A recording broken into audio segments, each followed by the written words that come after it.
So here's the deal, right? I'm currently sitting on the balcony of my hotel room, overlooking some random park in Lisbon, Portugal. The sky is blue, the weather is nice, it's pretty much the perfect temperature. I spent the last 2 hours in my room trying to deal with a video camera, microphones, because I had this idea of let's record my podcast and make it a video podcast.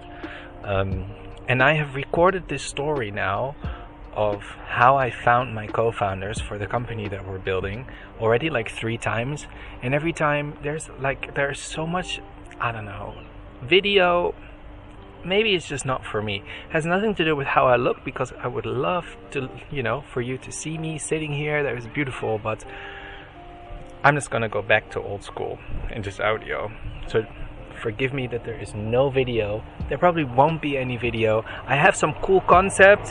The episode after this, I'm starting a new series on Upwork, the freelancing platform, which I think for video would have been amazing, but I'm just not gonna deal with it. I'm really just not. Really sorry. Let me just double check. Yes, we are recording. Because I'm sitting here in the sunshine and I couldn't see the screen. So, without further ado, how did I manage to find not one, but 2 co-founders for my company? Because finding a co-founder is probably one of the hardest things with regards to launching a business. Not only do you need to find somebody that has skills that are complementary to yours, you also need to find somebody that on an equal level, or at least on a semi-equal level, very, very close, can kind of see the vision of your idea, see how it develops, and kind of just buys into that opportunity that you're kind of wanting to create. And that's really, really hard, right? Because if you think about it for yourself, you and how you are motivated is not the same as somebody else. So on that journey of trying to find somebody that, sees the same opportunity that I see, I've done quite a few things. It's quite a journey, not like a crazy journey, but it is very hard. And if you are looking to start a company, launch a company, then you probably can relate to the struggle, because the struggle is real. Because you also don't just want to launch a company with anybody, right?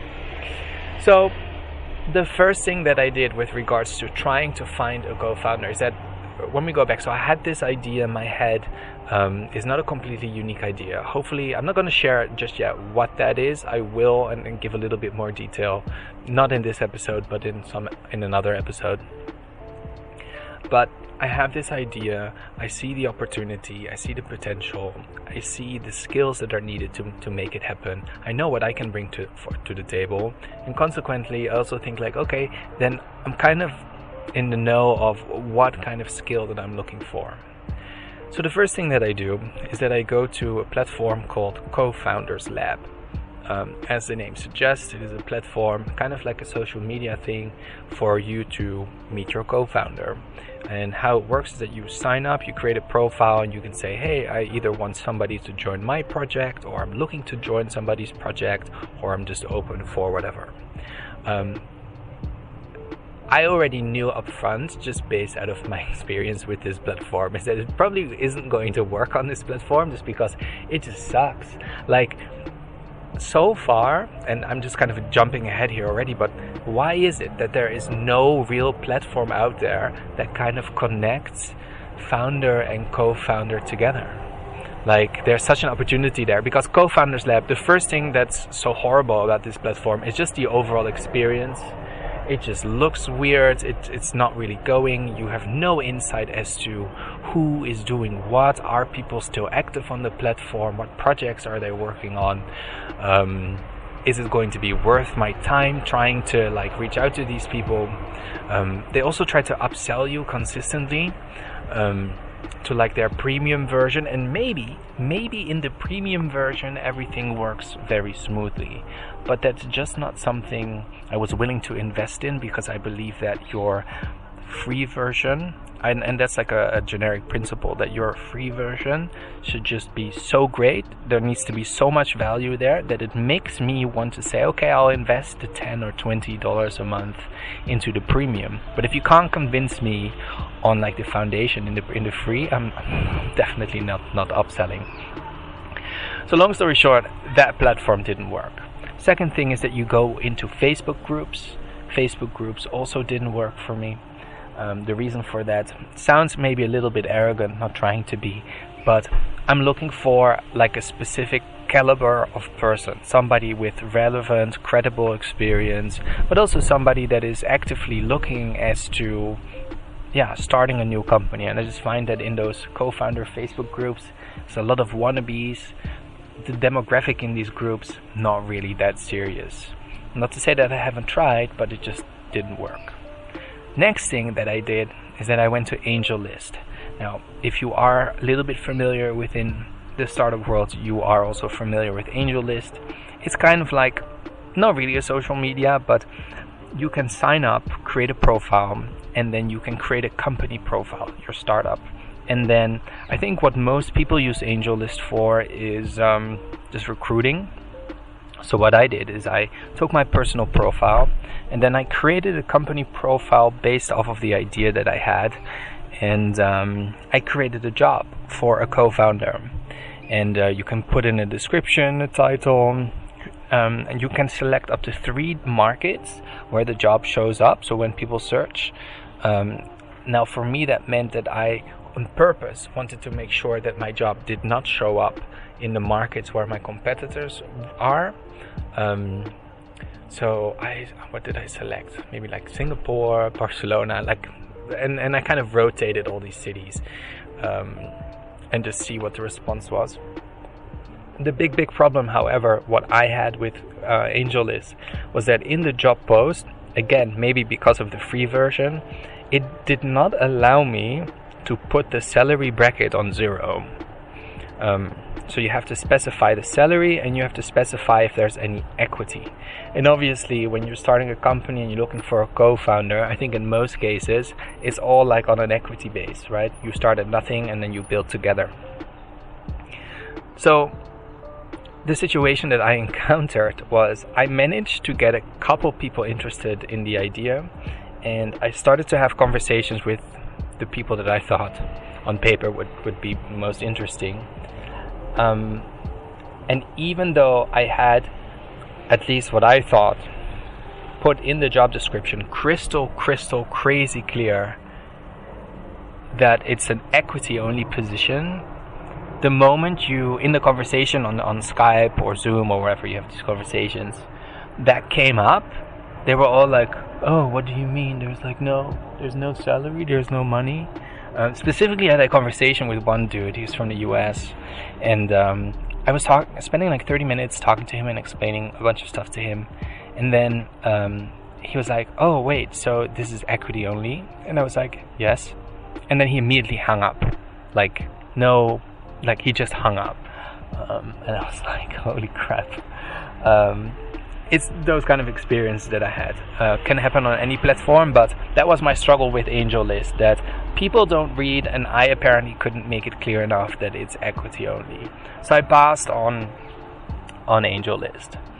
Obviously, this entire time I'm also going the offline route. So all these things before is all online. Of course, in the most ideal scenario, you want to go to a meetup, make a friend, and then through that he knows somebody and then makes a connection, and that's kind of how you find your co-founder. The problem I have, and I know you probably think I have a lot of problems, but the struggle I had was that, number one, I just travel too much, so I'm not really integrated in one specific startup ecosystem, and I think that obviously going offline and finding your co-founder is probably the preferred way to go. But so I'm sitting here on my balcony in Lisbon. I could find my co-founder in Lisbon, hopefully, if I wanted to. I don't need it, but I could. But what's required is that I will have to be in Lisbon for like 3 to 6 months, and I consistently have to show up to every possible relevant kind of startup-y event for me to start to see who is there, who's available, what are people doing, what skill sets do people have, etc., and to get connected and plugged into the local startup ecosystem. And because I don't have that, makes it really, really difficult. And then at some point last year, I went to quite a big tech conference in Germany, and I met with a ton of founders. And then in the conversations as to how did you manage to find your co-founder, I noticed that for the most part, it's all pre-existing relationships, right? It's like, oh, we studied together. Oh, it's my boyfriend's brother. We worked together, or we grew up together, or there's always some like relational element in there. And then also I feel that I don't really have that necessarily in my surrounding. So I'm not making it very easy on myself to go and find somebody. But I think the goal here and the key message here is consistency. You just have to try many different avenues, walk many different paths to be able to find what it is that you're looking for. So there was one more platform that I figured, hey, might be interesting to try out. But in my head, I always figured, or kind of disregarded it just because of cost. I always figured that it would be super, super expensive to explore LinkedIn and see kind of what you can get from there. But one evening I decided just to log into my profile. And what I mean is that not as in like, go to your account and then just randomly connect with a bunch of people and then strike up conversations. And I'm sure we all know these kind of spam messages. That's not what I'm talking about.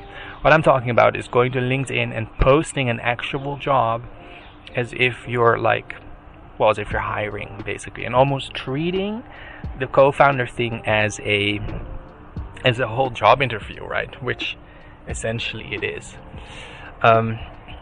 What surprised me quite hard, is that the right word, was that LinkedIn, the job posting, it kind of works like Facebook ads.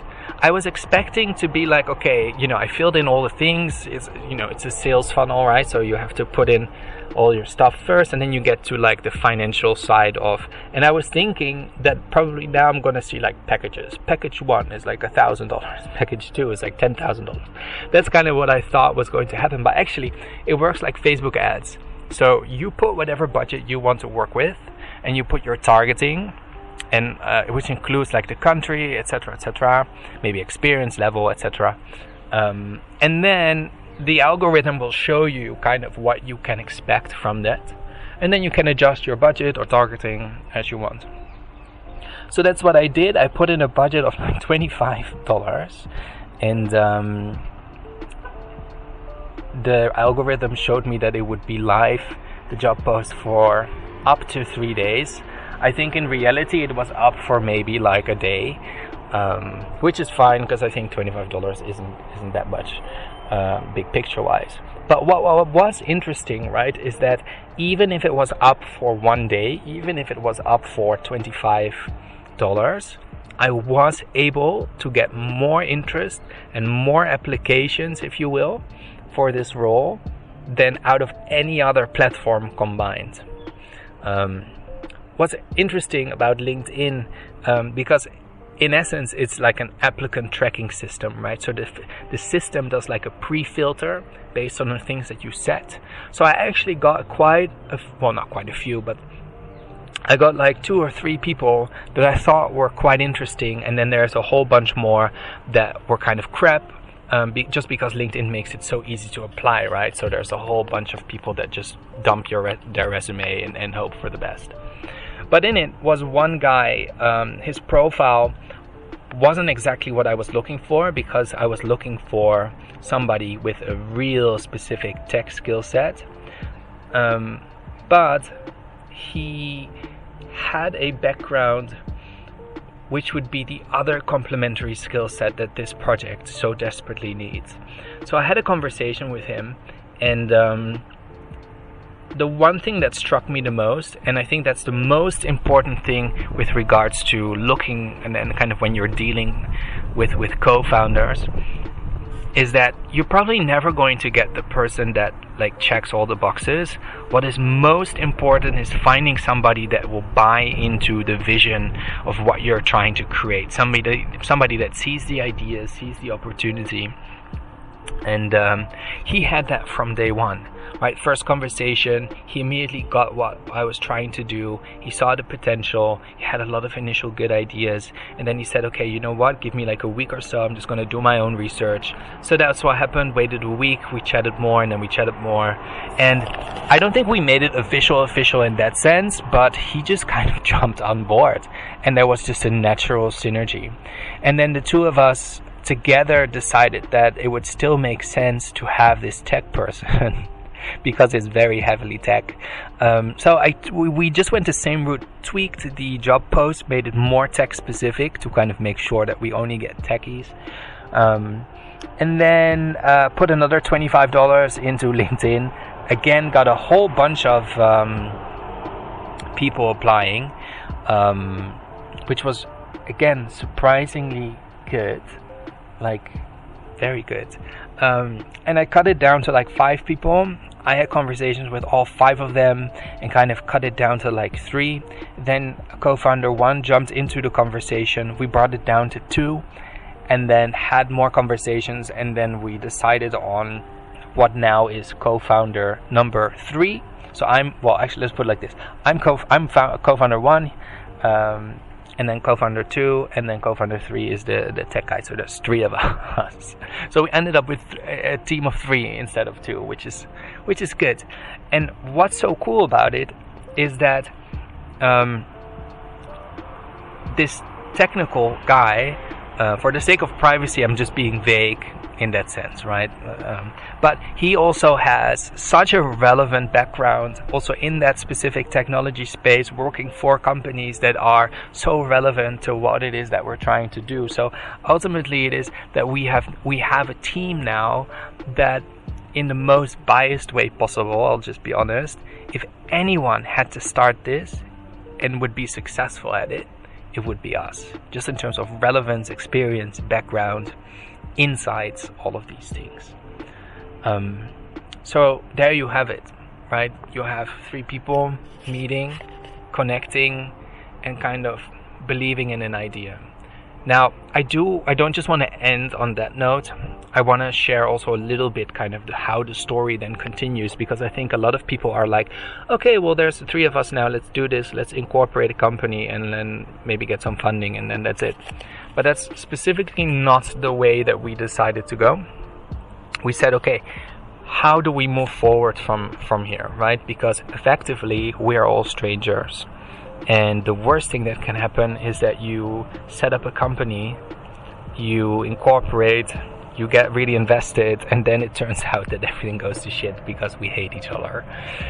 So instead of doing all of that and going that path, what we said was, hey, why don't we think of a milestone that will take maybe a couple of weeks to finish, that will allow us to explore the concept, validate the concept, and also, most importantly, see how we work together. And if after reaching this milestone and working together for a couple of weeks, we, number one, think and feel that we can work well with each other, and we still believe in the concept and its potential, then let's really go for it. And that's exactly what we did. I think ultimately we spent like 3 months just kind of working and brainstorming. So we set up a Slack account and we started chatting there. Every Thursday we have like a team call where we kind of exchange ideas. And after like 3 months of researching and kind of putting the foundations in, if you will, we naturally and organically reached a position where we simply had to incorporate, because else we just wouldn't be able to progress, because we can't sign or get partnerships that we need if you're not an official company. You can't get access to specific things and services, etc., etc. I think that makes sense. So yeah, and that's kind of where we are today. We are currently in the process of incorporating our company in Bangkok as a BOI company, a Board of Investment company. I will explain in another episode what that means. It's a very I don't want to say complicated process, but it's very long, lengthy, time-consuming process.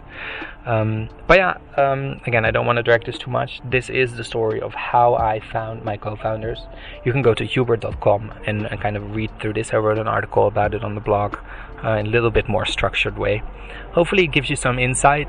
Hopefully it gives you some advice, some tips, some tricks as well. Consider LinkedIn. Consider playing it around with it. The investment, at least for me, was super low, and the outcome was awesome. So I can only recommend it. So with that being said, I'm going to end today's episode, and I'll see you in the next episode. And I'm going to be launching a brand new series in that episode about Upwork. Upwork, the biggest freelancing platform in the world. So make sure to follow me on social media. I'm currently traveling. Lots of stuff happening.